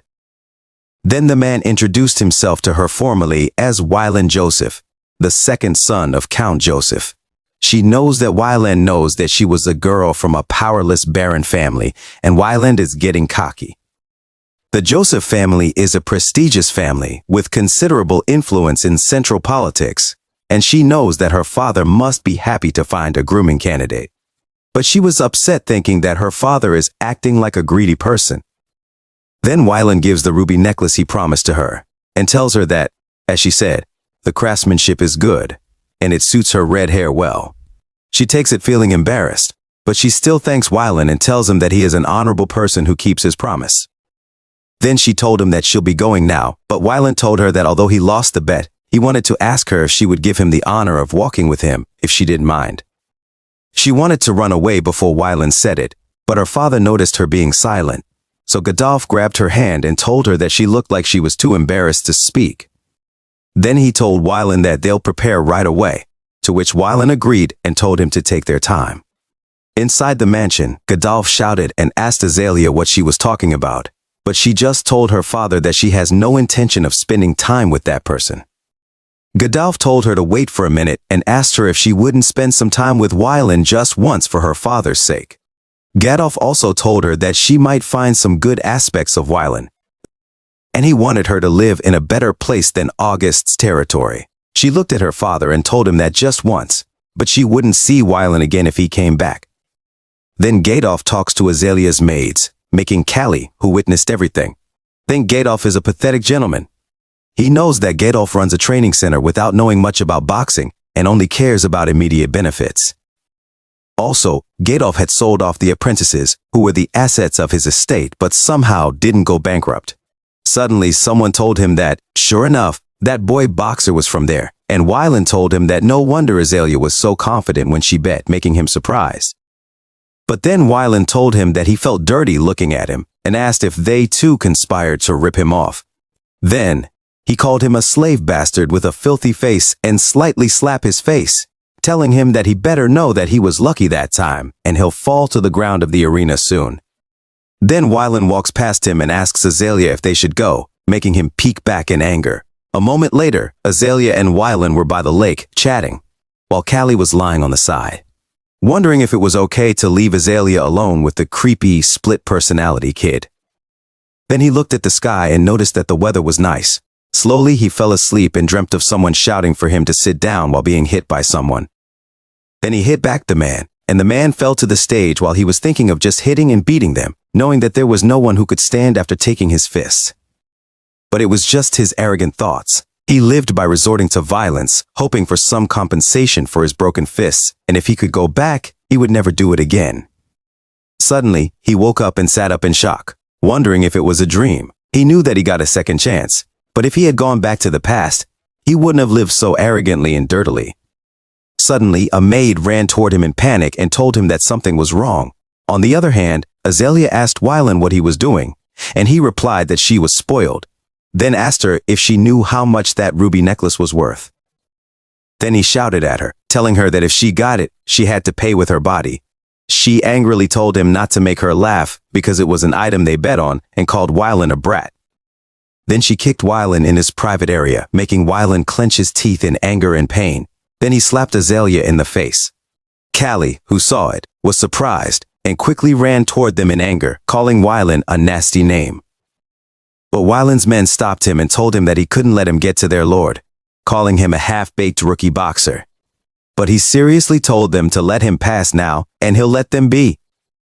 Still, one of the men told him that martial arts that only use fists are useless in real combat, and the other man teased him to come at them. Suddenly, he quickly punched the man in front in the face. Then he grabbed the man's finger and snapped it, making the man scream in pain, and the others were shocked in horror. One of the three men ran away, shouting that he'd call the guard, and told his comrade to hold Callie back, making the two men surprised. He angrily told them next, making them shake in fear. On the other hand, Azalea shouted at Wylan to let her go and asked him if he wasn't ashamed of doing it. But Wylan just told her not to dare talk back to him and that she should just stay still. She tried to free herself, making Wylan tell her not to resist. But suddenly, Callie appeared and kicked Wylan in the face, sending him flying and crashing to the ground hard. Wylan asked him how he got there but received an angry glare and a question from Callie about what he was doing. Wylan angrily replied that he was trying to get compensation for the ruby necklace. Callie angrily asked him what he meant by compensation and remembered his past self. Wylan angrily asked him what his problem was and called him a derogatory name. But Callie just punched Wylan's face, grabbed his hair, punched him again, Then he furiously slammed Wyland's face into the river, lifted him up, and asked if he was sober. Later, the news that the second son of the Joseph family was hit by a slave quickly spread among the nobles who had gathered for the harvest festival. Wyland angrily walked, thinking that if they didn't want their family to be ridiculed, they must execute that slave and make sure the Aegis family could never enter politics or hold power from now on. Godolph slammed his hand on the table in anger and asked how he should handle the situation. He thought things were going well, but now the Joseph family was their enemy. He was even angrier when he asked how dare Wyland Joseph touch his daughter. Nixar told him that Callie was detained at the guardhouse as a suspect, and there was no way to get Callie out. Godolph asked Nixar what he was talking about, getting Callie out, and told Nixar to just think of Callie as dead. Godolph told Nixar that he appreciated that Callie had saved his daughter, but if they took Callie's side, their family would be ruined too, and Nixar agreed, knowing that it was the life of a slave. Suddenly, the door opened, and Azalea called her father. Godolph asked her what was wrong and told her that she should rest more. But she begged her father to defend Callie because Callie had saved her twice. And even though Callie was a slave, he deserved justice. She also told her father that even a dumb beast gets treated well if it saves its master. Godolph told her that he'd handle the matter himself and called Nixar to make her leave. But she still told her father that she knew what he'd do, and that he was going to abandon Callie. Nixar told her that her father had no other choice, which made him shake in anger while thinking about Callie. Meanwhile, in Wesley Guardhouse, another prisoner asked Callie if he had beaten up a noble and told him that it was amazing, and he was their hero. Callie asked the man why he was in there, and the man replied that he was a pickpocket. He told the man that he was pathetic, but the man coughingly told him that he would probably lose his hand. But he'd lose his head. The guard told the man to be quiet, but the man just laughed. Callie was frustrated, thinking that he had given up the chance to box again. But he knew that if he hadn't saved Azalea, he would have regretted it for the rest of his life. Later, in court, the judge called him the slave of the Aegis family to ask if he admitted to assaulting Wyland Joseph, and told him that the victim, Wyland Joseph, and 4 other witnesses were testifying against his crime. He replied that he admitted it, and people in the court began to throw trash at him, shouting to cut off his head, hang it on the city gate, tear off his limbs, and make him pay for his crime, and that he should die.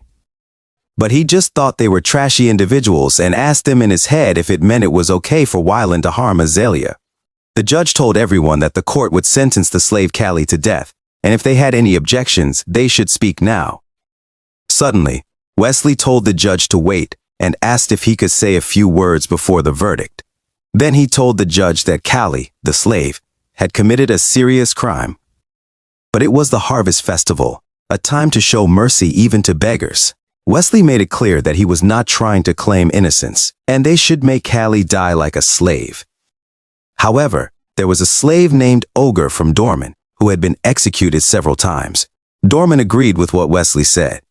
Wesley told everyone that they were holding a match between the condemned and Ogre for the entertainment of the people, a match between a rookie boxer and Ogre, which was close to execution.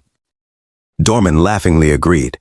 Wesley explained that a slave is also a boxer, so dying in a fight is mercy, and on the last day, he wanted to have a match between the slave Callie and Ogre. Callie was surprised, but Wesley said it would continue if Count Joseph agreed. Joseph was silent for a moment and told Wesley to do as he pleased. Wesley realized that neither he nor Joseph wanted to satisfy each other's grievances, but he thought it was the best compromise. Wesley also thought the movements of that young boxer were artistic, and if it weren't for that problem, he would have bought Callie even if he had to pay money. The judge told everyone that on the last day of the Harvest Festival, he would replace the execution with a match between Dorman's Ogre and Callie. Then the nobles began to walk away, but someone told him that he was dead now and called him a slave bastard. Then Joseph spit on his face, making him surprised, and Wyland walked away laughing. He wiped the saliva from his face, thinking that if there is a God who brought him there, that God must want to see him pushed to the cliff and climbing up endlessly. So he planned to struggle as much as he could, survive until the end, and reach the peak with his 2 fists. A moment later, the guard explained to him that he was in the waiting room and asked him if he got like that while protecting the lady, then told him that's with some loyalty and he'd cheer for him. The guard closed the room door, leaving him in the dark alone, but then he heard the guard telling someone that visiting was impossible. However, the man told the guard that just a moment would do, leaving the guard confused. Then Kijo, who was Tiri, Torres, and Nixar, walked inside.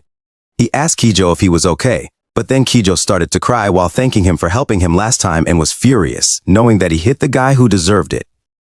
Torres told him that at first he hated him for being a whiner, but he realized he was a good guy and shouldn't die. Nixar gave him a bowl of food, telling him that he had to eat it to have the strength to fight, and he could see for himself that Ogre was more than a monster. He also mentioned that the only good thing is that Ogre can't use skills. Then Nixar turned to him and wished him good luck. When they left, he laughed, thinking that he had people who would be sad if he died, which was enough for him. But then a lady walked into the room, and when he saw who it was, he was surprised. He asked Azalea what she was doing there, and she replied that she was not the kind of person who ignores her benefactor.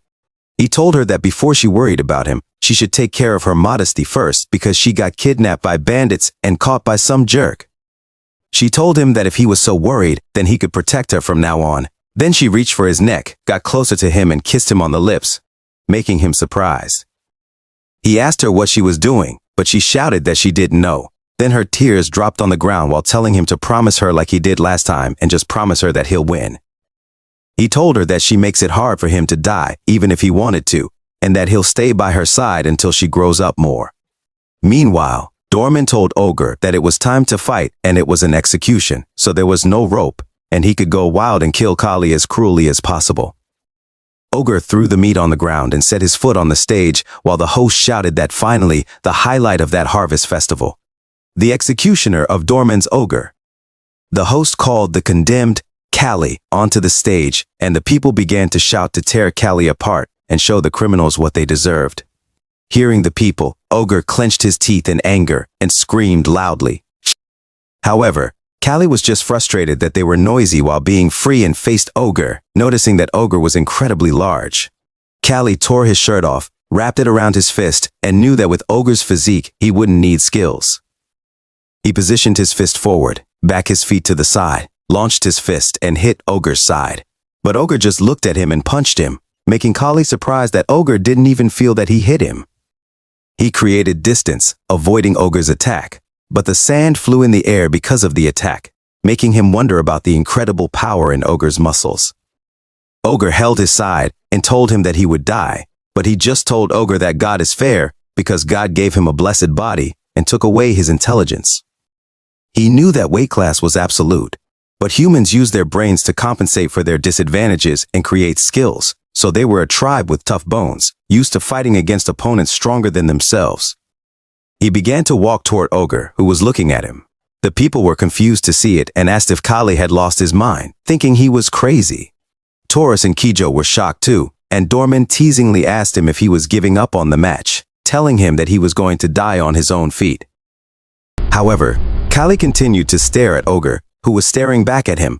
Then Ogre attacked him, but he speedily avoided it and continued dodging Ogre's punches. He planned to swing continuously, knowing that he got hit because he was slow and he'd get hit even if he was a little late, as Ogre still had super speed attacks despite his size, making him think that Ogre was indeed a monster. Wesley, who was watching, thought it was a shame, a waste of Kali's courage and skill.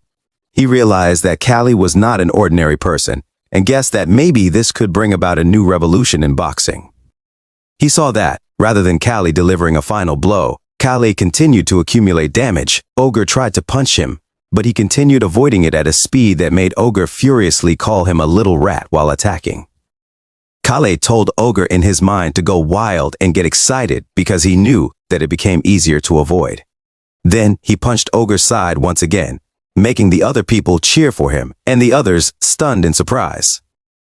Wesley understood that this was the next level in boxing right now and considered it a revolution in the sport. Ogre launched his huge fist, telling him to just run away, but Kai saw that Ogre's side was open again. So he speedily launched toward it, avoiding Ogre's attack, and powerfully punched Ogre's side with his fist, making Ogre scream in pain and step back, shaking. Kali was thinking that even though currently Bikwana skill striking with the blade of a tightly clenched fist is not in boxing, And although it has strong destructive power, it has the disadvantage of being easy to predict its trajectory. However, if his opponent is stupid, it will work best. Dorman shouted that it couldn't be happening and that no one could defeat his ogre.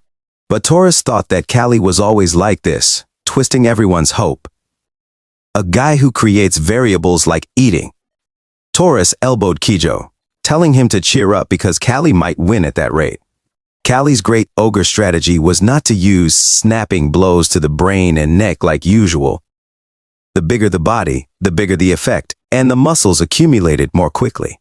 Lack of oxygen in the blood is a common symptom of its effect, however. It was Callie's misjudgment.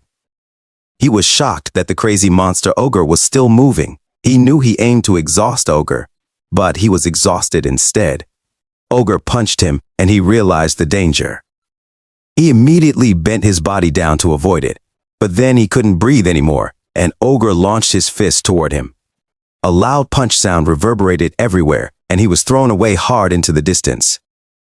He tried to stand up, his arms and hands shaking, and managed to do so. He knew that if he hadn't pulled back before being hit, his arm would have been shattered. Ogre furiously glared at him, but then Ogre felt dizzy, and his vision became blurry, making. Ogre held his head in pain and struggled to catch his breath. Callie noticed it and realized that it was the first time it had happened. He knew that the reason they had been playing for so long was that they had never moved too vigorously, always finishing it in one go. That applied to Ogre too, as after all, they were all humans. He thinks the Ogre's time is up, and it might be his last chance. So, he immediately runs toward the Ogre, knowing that the Ogre is exhausted. He ducks the Ogre's punch and launches forward, thinking that he's going to risk everything there. Then he hits the Ogre's chest, making the Ogre scream in pain and cough out saliva. However, he felt his wrist dislocated. Still, he noticed that the Ogre's guard was down, so he thought it was his chance and launched his fist once again while telling the Ogre to bite down hard on his teeth. Then he powerfully punches the Ogre's face. The Ogre tries to attack back, but he jumps in time to avoid it and then punches the Ogre's neck. He feels his hand's bone break, but he still raises his hand, thinking that he should do it one more time, and hits the Ogre's neck hard, making the Ogre growl in pain and his mouth bubbles. Then the Ogre kneels on the ground and collapses face first. The people are silent and ask how the Ogre collapsed, but Kijo and Taurus cheer for him. He knows that if the Ogre had used proper boxing, he would have had no way of winning and curses Baron Dorman, who didn't teach him how to manage his stamina.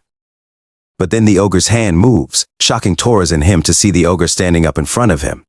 Suddenly, the Ogre jumps toward him to attack, causing him to cuss in surprise and frustration. Then the Ogre kicks him in the stomach, making him cough up blood and thrown away. He slams into the ground hard, and something cracks behind him, making the people shout that it's a foul. He stands up, feeling so much pain. Then the Ogre immediately runs toward him and kicks him, thinking that the Ogre is still moving. He holds his stomach in pain, but then the Ogre launches his huge fist toward him and hits him, sending him flying.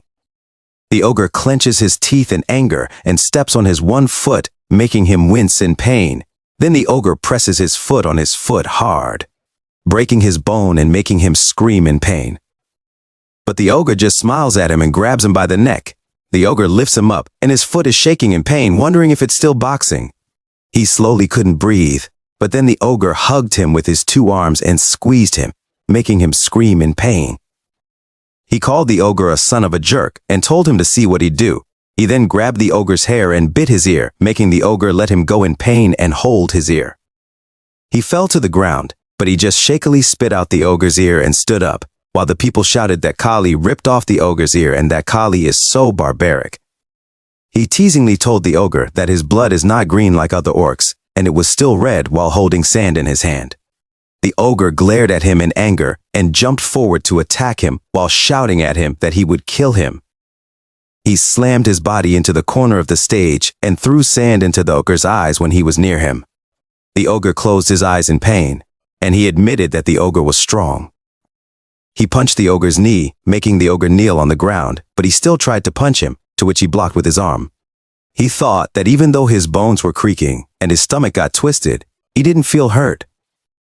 He grabbed the Ogre's hair and launched his knee toward the Ogre's face, then hit the Ogre hard, making the ogre's nose bleed and break a few teeth.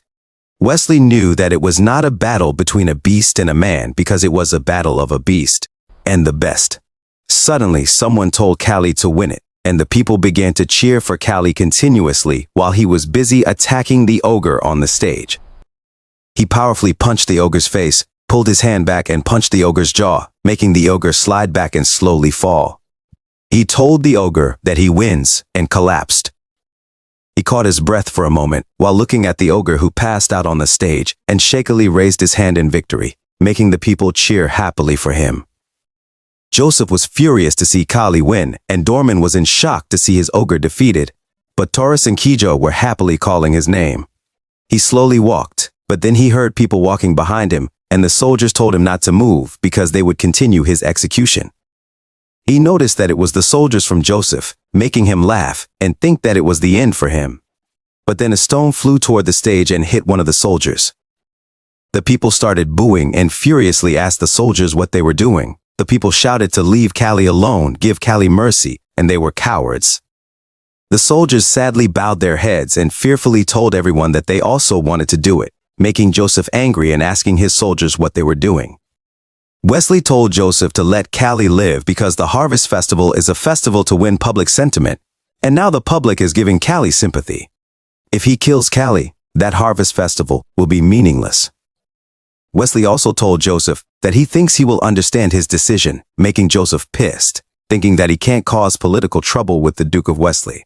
Joseph ordered his son Wyland to stand up because they should go, while thinking that he can't forgive Aegis for making his family a laughingstock. So he swore he'd destroy them, so they can't rise back. Wyland furiously glared at Kali in anger. The host shouted that Kali won versus the ogre,